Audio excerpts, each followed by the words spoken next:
Once upon a time, the infamous rover Reynardo plundered the floating isles. Then his mother called him to her deathbed. "Swear to me that you won't die on the gallows," she rasped. Reluctantly, he swore. And he whiled away his days at home with music, cards, and wine. But the Emperor had changed. He'd been good once, a shy, almost humble toad. He'd built universities. But then people started whispering about mass graves in the woods, midnight rituals, victims screaming. The Imperial Ravens would round up entire villages, and no one ever returned. The Ravens had come to Ubar scouting for ancient books said to be of great power. But the librarians had hidden the books, so they'd burnt the librarians. The citizens, outraged, had driven them off. The Ravens had come back with dropships. The kid had fled with one of those books. He was brave and dumb and wanted to join the rebellion. And Reynardo had promised his mother he'd protect him.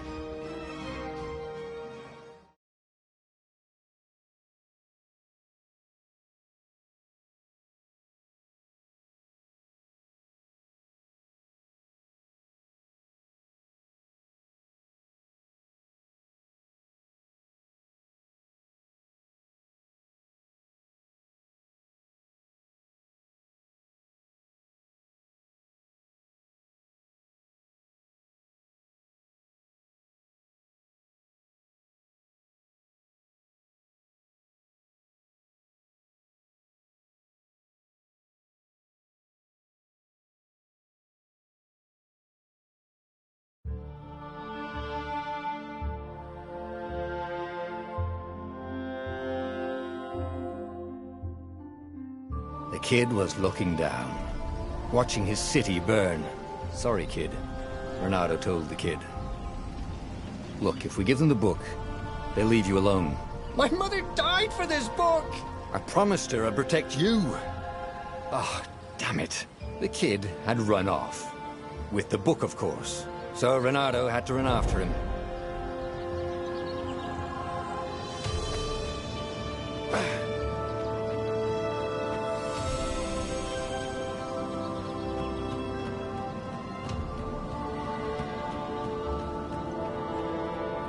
The two ravens were staring at the kid like he was their dinner, which probably was what was in their tiny brains. "Hey," Reynardo said. They cocked their heads at him. "Pick on someone as ugly as you." Wait, that didn't come out right. "For the Emperor!" The ravens cawed and rushed at him.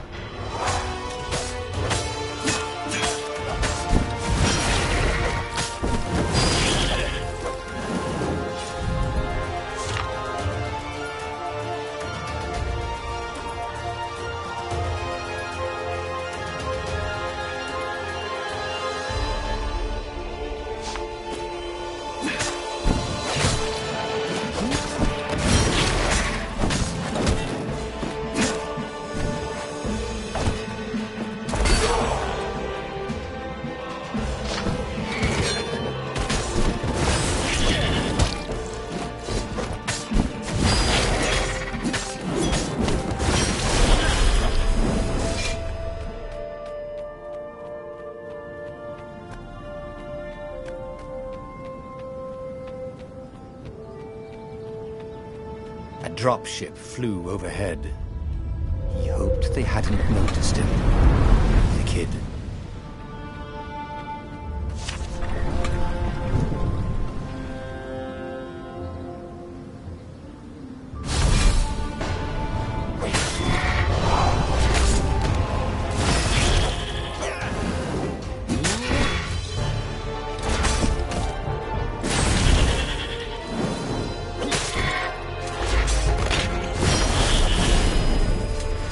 Oh, right. The Gate of Heroes. Someone's idea of a joke, making the Skyship Docks a gated community. You needed a hero's sword to open it. And the kid was on the other side of the gate. Who let you through? Promise me you'll take the book to the rebels, or I'm gonna steal your ship. I'm not taking that damn book anywhere, and neither are you. Try and stop me, laughed the kid. I bet you don't even have a hero sword. And with that, the kid hopped away. Had to hand it to the kid. He was an idiot, but he had guts. Where was Reynardo going to get a hero sword?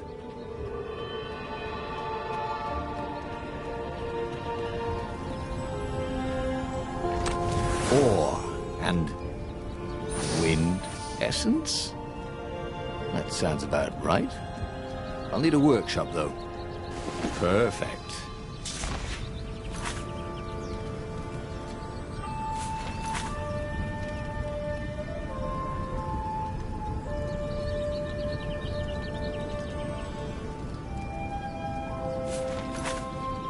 A hero sword. QED.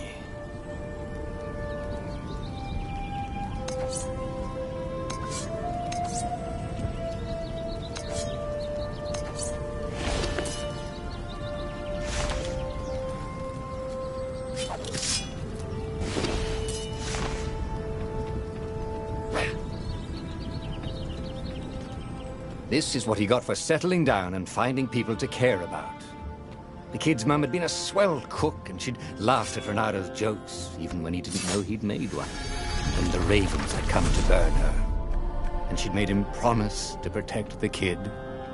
But she never told him where the book was. Just the kid.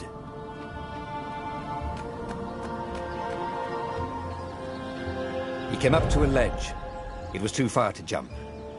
There'd been a bridge here before, hadn't there? And there was Peter, giggling at him. "How'd you get across?" he asked the kid. "Where'd you find a hook?" "I hopped," said the kid. Wise-ass kid. "Hey, look out behind you!" "Cute," said Reynardo. Ah, ravens.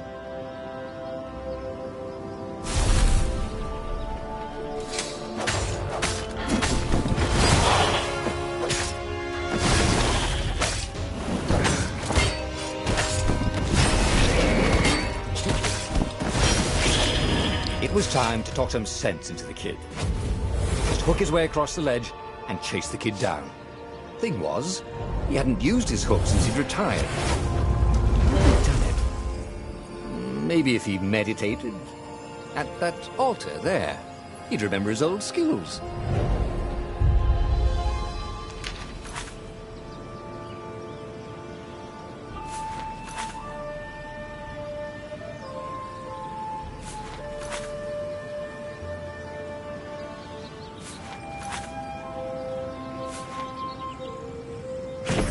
Starting to come back to him.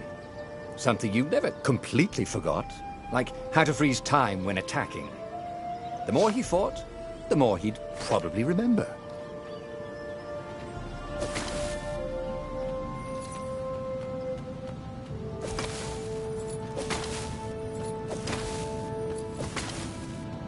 And there was the Farfarer. She was the fastest ship he'd ever known. She could do the Kestra run in 12 furlongs. Oh, so the salesman had told him. And something told him the kid was about to walk into an ambush. "Stop!" he shouted. "I'm not giving you the book!" shouted the kid, and took off. "No! Peter!" But the kid ran for it, and a goggler nailed him with its ivy.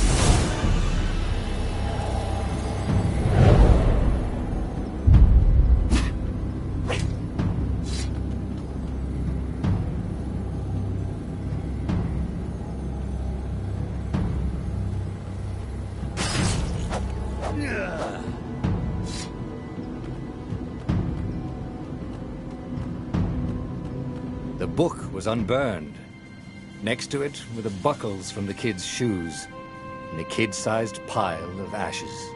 Damn it, why hadn't he lied and told the kid he'd take the book to the rebels? The kid would be alive now. Really pissed off and betrayed, but alive. Oh, damn it. Reynardo picked up the book. He couldn't let the Empire have it now. He was going to have to get it out of there. He'd be a wanted man. Probably have to join the rebellion just to have a place to dock. Well, He'd hated home life anyway.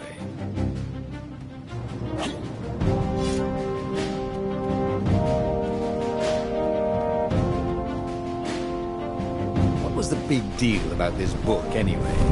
Maybe he should open it and find out. All that had been years ago. How many?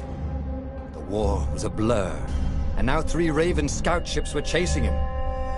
Where are you running, rebel? Cawed the Raven captain over the loudhailer. Renato could see them cranking up their catapults. Just going out for milk? Renato yelled back. Where can you run? Laughed the Raven horribly. Far behind him, another city was burning. The dark cloud above its island was thousands of Imperial ships. The fleet was doing a thorough job. Take us to the rebel base, and we'll spare your life! It cawed. The entire jury-rigged rebel fleet was only a few islands to the east. Beyond that were only the pillars of heaven, a sea of endless blood-colored tornadoes. The rebellion was out of time, unless Renato could bring a game-changer. Maybe he could. Renato had found out where he could find the pieces of the Sky Ripper, the legendary weapon that had exiled the lost gods. Surely a legendary weapon could win the final battle. On the other hand, his old friend Lapino had sent Renato a desperate message saying he had a brilliant scheme to save the rebellion. If Renato could only rescue him. Renato dived the Farfarer towards the abyss. As he felt the heat of the jet stream, the Raven ships peeled off, not stable enough to follow him down there. Now it was time to choose. Lapino or the Sky Ripper.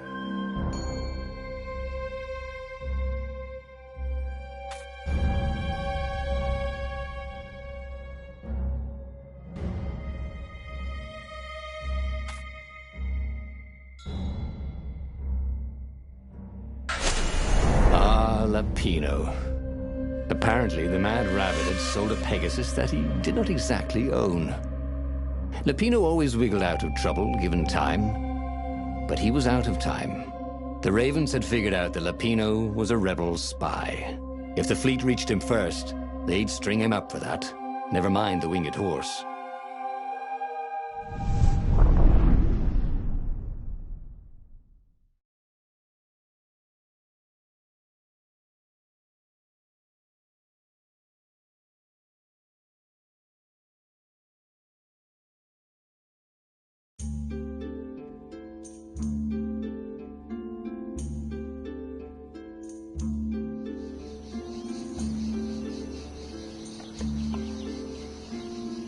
Lapino had apparently managed to confuse the judge by arguing that he hadn't actually stolen a winged horse. He'd only sold it.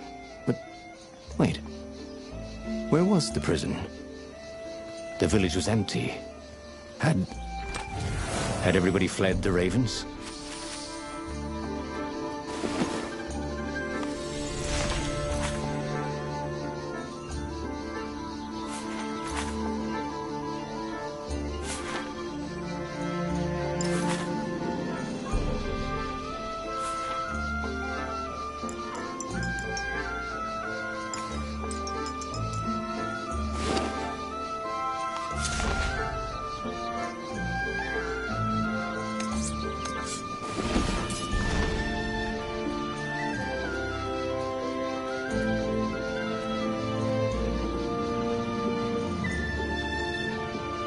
These platforms were great. Renato wanted one for his house.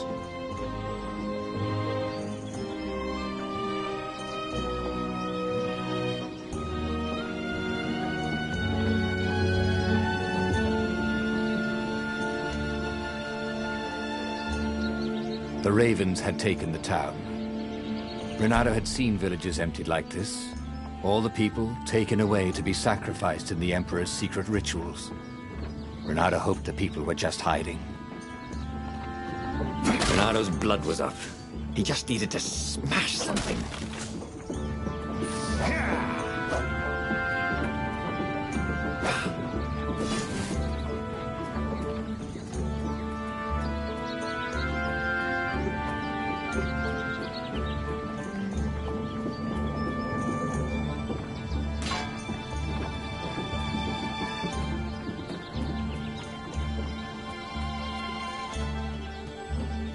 He wasn't that good.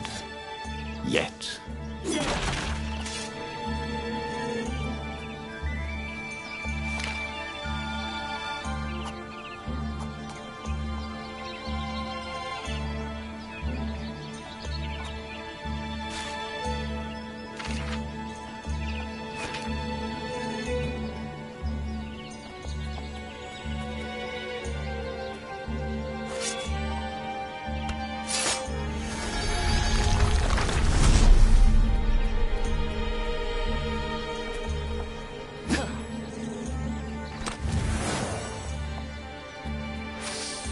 With all this ore, Renato could forge a really great sword.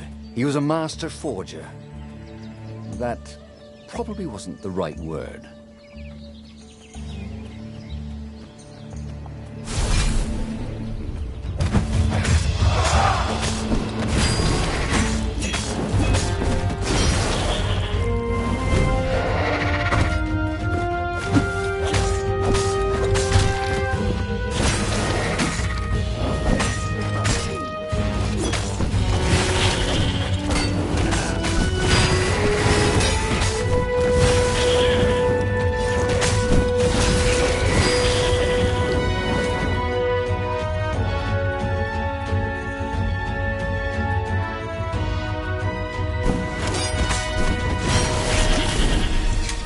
Ravens were landing everywhere. The advance guard. He'd better get moving. If they got to Lupino first, they'd eat him for breakfast. Or a snack. Ravens weren't picky. If they got hungry, they sometimes forgot to interrogate their prisoners. Even top spies like Lupino. Where had the mad rabbit got to?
It was starting to come back to him. Something you never completely forgot, like how to freeze time when attacking.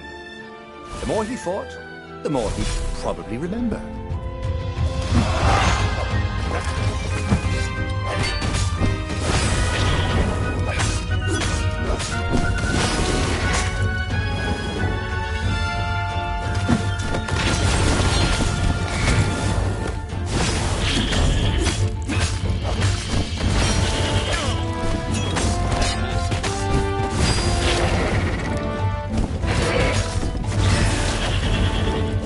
Come over here.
Renato knew more than he ever had.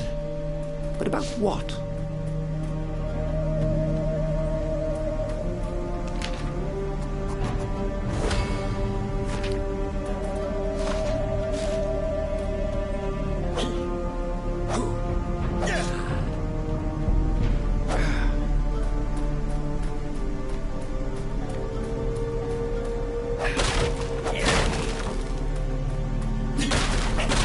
Renato felt a little better.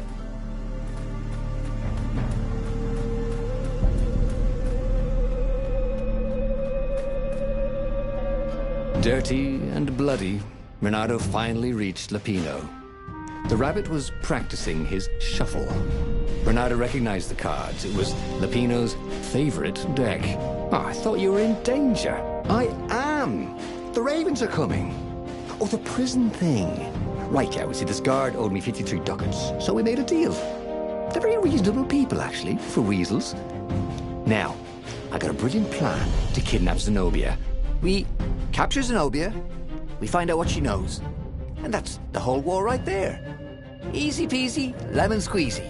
Capture the Emperor's greatest general, who also happened to be a deadly sorcerer and, oh, his only daughter.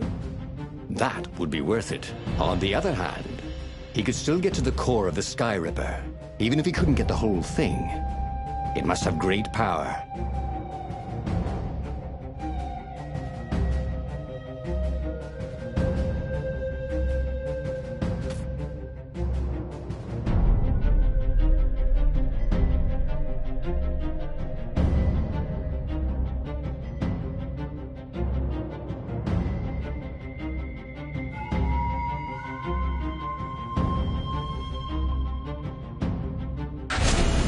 To make the Sky Ripper, the Transcendent Emperor had wrapped an armature around the eye of a god. Renato had already let that armature slip away to save Lapino's life. But even its core, the eye torn from a god, surely they could fashion a great weapon from that. The core of the Sky Ripper? Lapino's excited. That's an actual thing that we could just go and get. You've been busy. He sure had. Renato told him all the things he'd been up to. Soon they got to talking about old times, about wages they'd won and lost, and scrapes they'd barely got out of. It was good to be back with his friend. Renato grinned. He had a very good feeling about this.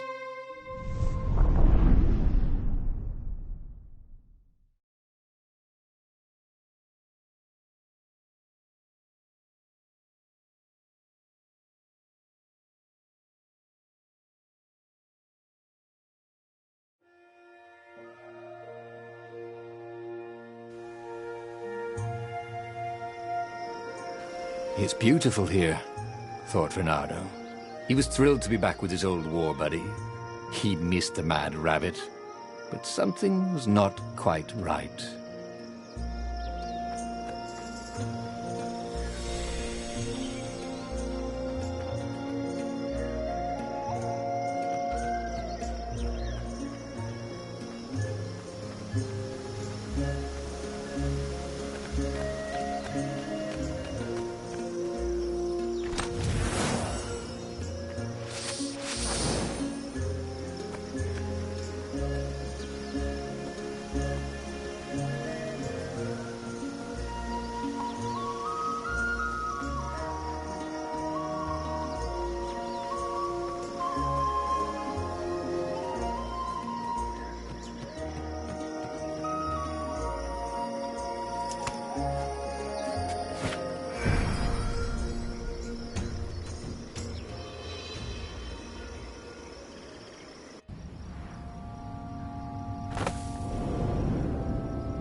Renato checked for a false compartment. Nope. There was something sour in the air. like the earth had ruptured over something that had been fermenting for a very long time.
Renato felt wrong all over. He could feel an almost palpable sickness in the air. And if the land could have tumors, they would look like these monstrous crystals. The forest was quieter than it had been. There were insects, but few birds, if you didn't count the ravens. Renato smelled sick animals and dying ones. No healthy ones. And getting a bad feeling about this, Renato thought. Maybe Lupino was right. Maybe they should have kidnapped Zenobia instead of coming here.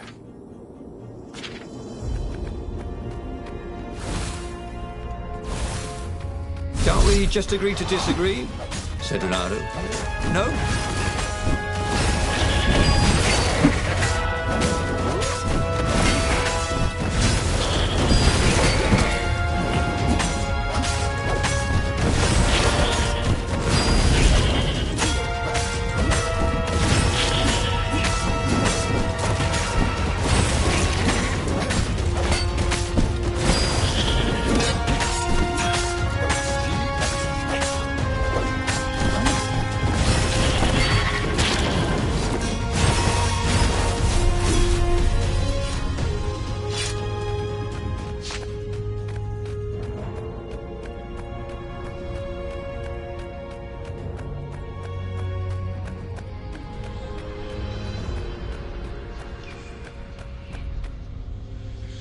As he held the radiant icosahedron, Renato felt queasy, like dozens of tiny worms were nibbling his insides.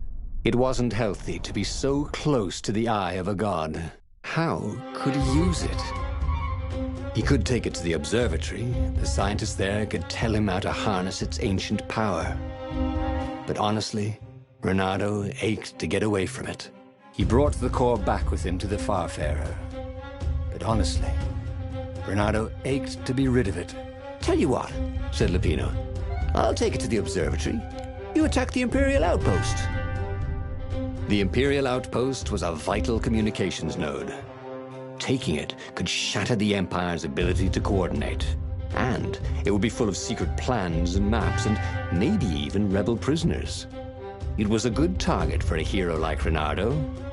But what if Lupino got the core and then broke it, or lost it, or worse? Was Renato ready to take that risk? Maybe it was better if he brought the core to the scientists himself.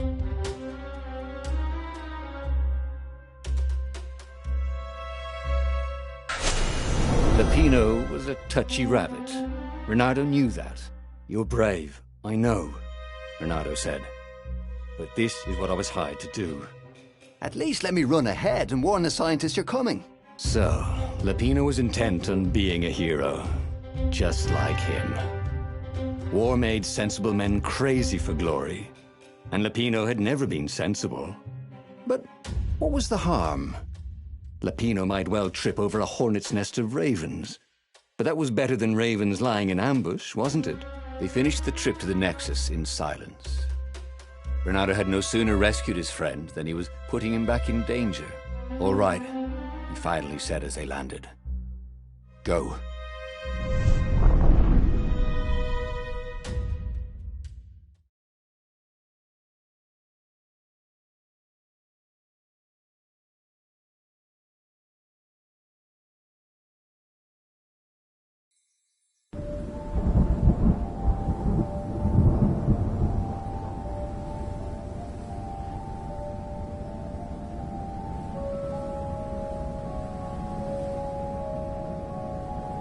As Renato watched Lupino vanish on the horizon, he could feel nausea building in him. He felt ill. Could his knees really be aching this much? But how could he have handed the core off to Lupino? That was a recipe for disaster. There had to be something useful in these things, didn't there?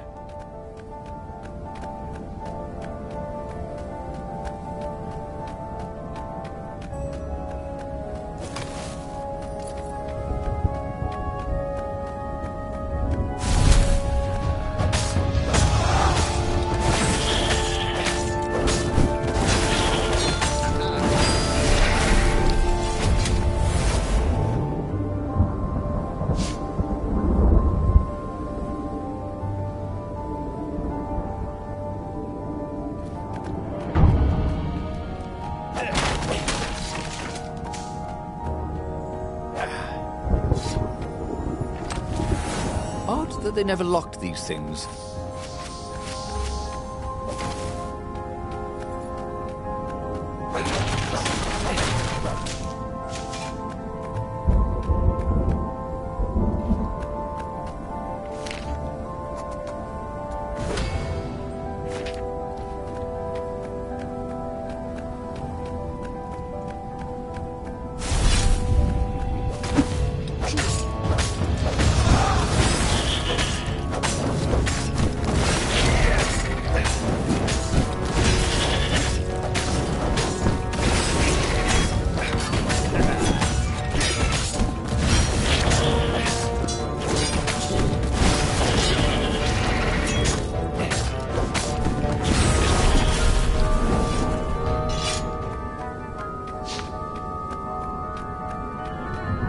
Renato felt worse. All his joints were aching now. He'd been through beatings that felt better than this. So the core had a kind of poison that could harm you without even touching you. That's new. Well, it had power. The rebellion needed something with power. And how was this any worse than a sword wound? Well, a death by sword was sudden and fair. This was just squalid. A piecemeal death, like old age. Who needed bridges anyway?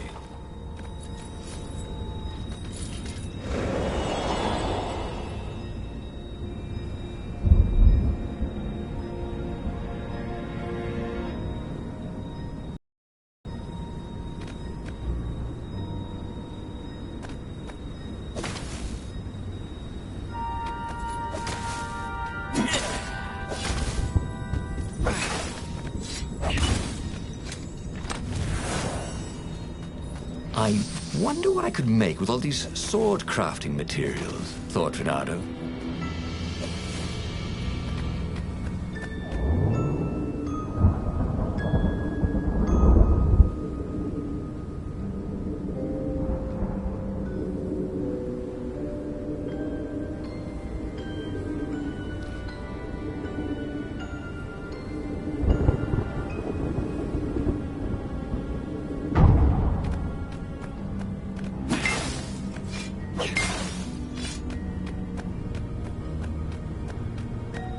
The Nexus Observatory had some of the Empire's greatest scientists. If anyone could rig the core into a useful weapon, and even better, make it stop leaking poison, it would be them.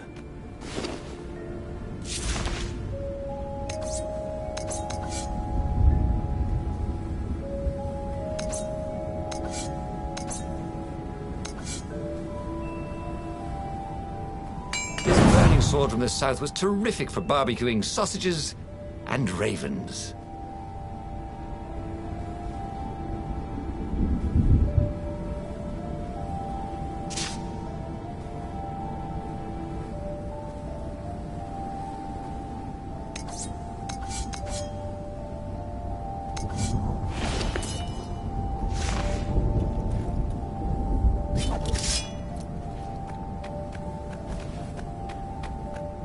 The platform used a hybrid propulsion system fueled by anti-gravity and wishful thinking.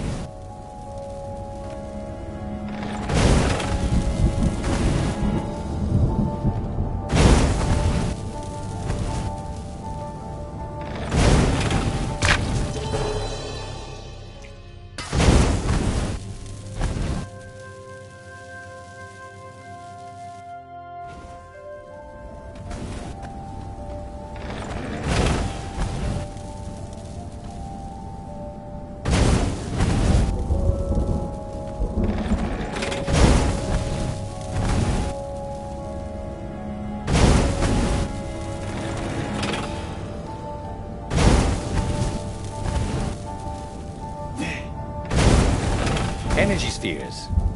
Easy to dodge, but boy do they sting if you didn't pay attention.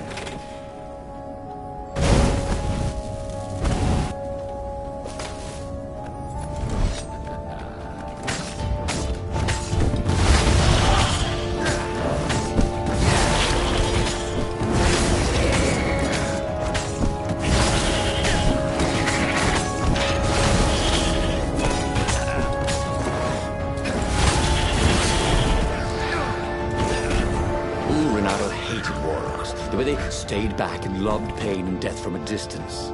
Cowards. Really dangerous, effective cowards.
Hey, I'm a firefox, thought Renato.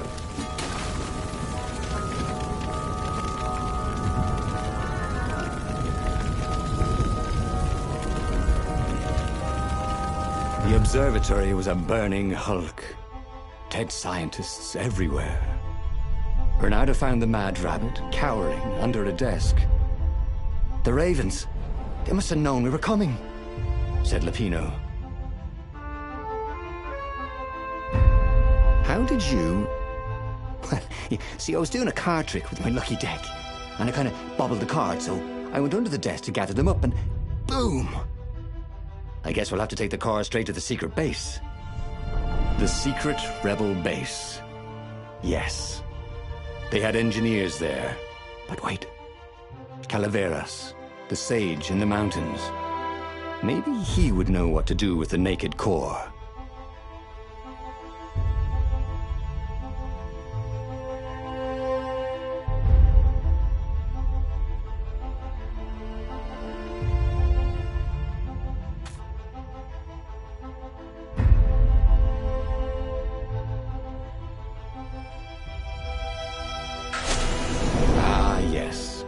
The secret base.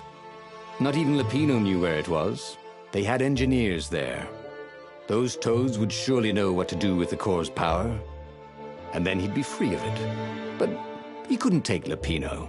The core would work its evil on him too. You stay here. Give me the coordinates. I'll meet you there. Someone needs to bury these scientists. Why do I get all the fun jobs? And with that, Renato returned to the Farfarer and took off.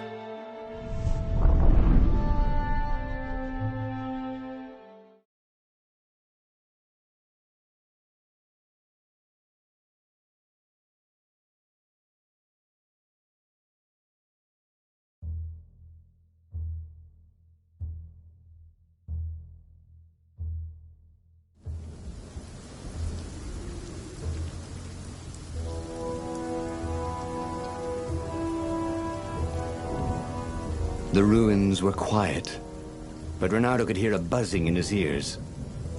Was it bugs? Or was it the core slowly feeding him poison?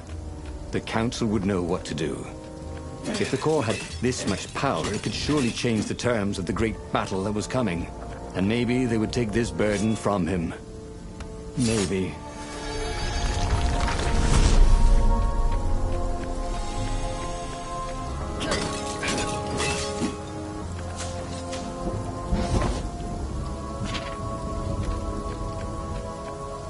If they didn't want their things broken, they really ought to make them stronger.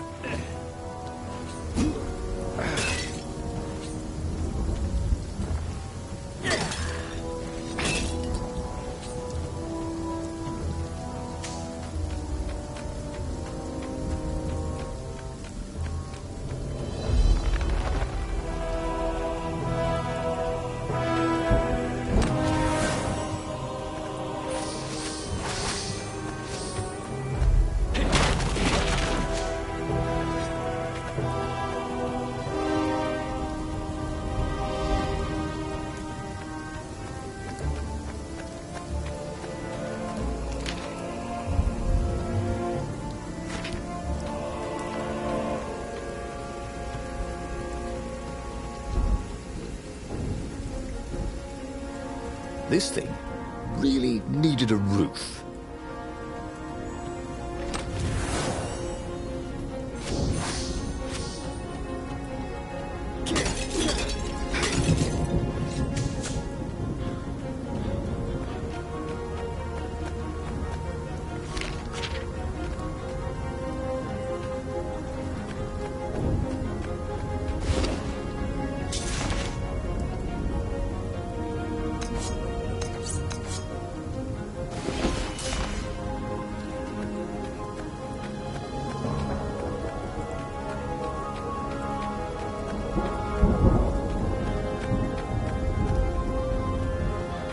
What was really fun was hooking yourself onto a moving ship.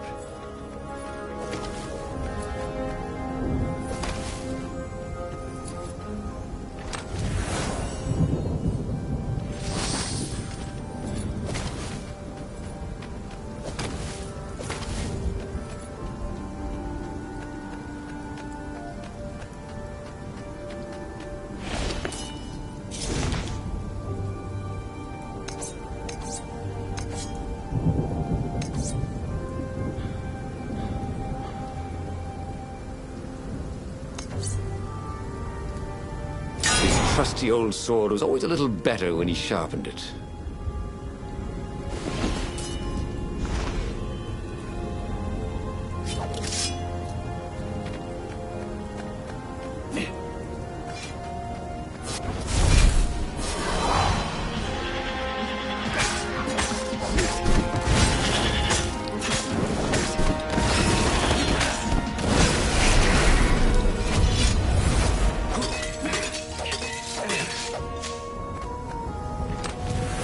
Renato had heard stories of a dungeon where chests were filled with potions and weapons.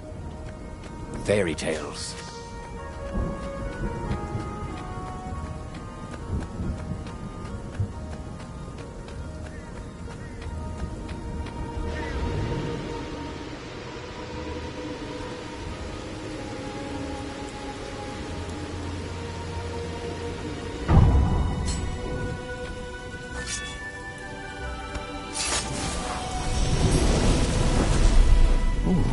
What's there?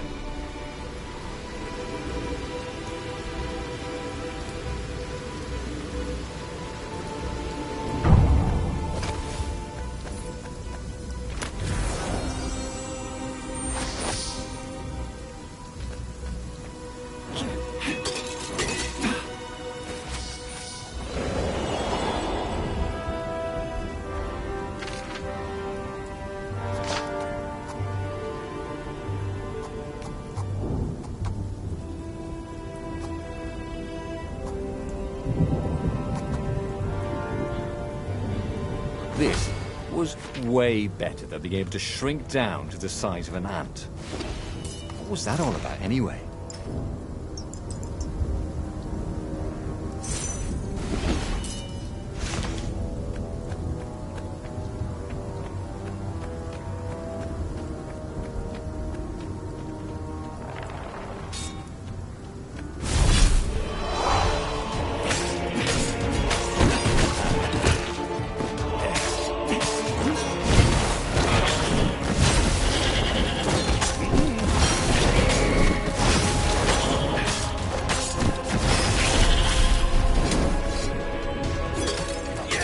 How had it come to this? Renato had signed on as an adventurer. Sure, the Emperor had gone mad. Sure, Renato had heard horrors from the ghosts of dead kittens and puppies sacrificed in his blasphemous rituals. But when he jumped in, he'd only been a little bored and slightly broke. And here he was, carrying a bucket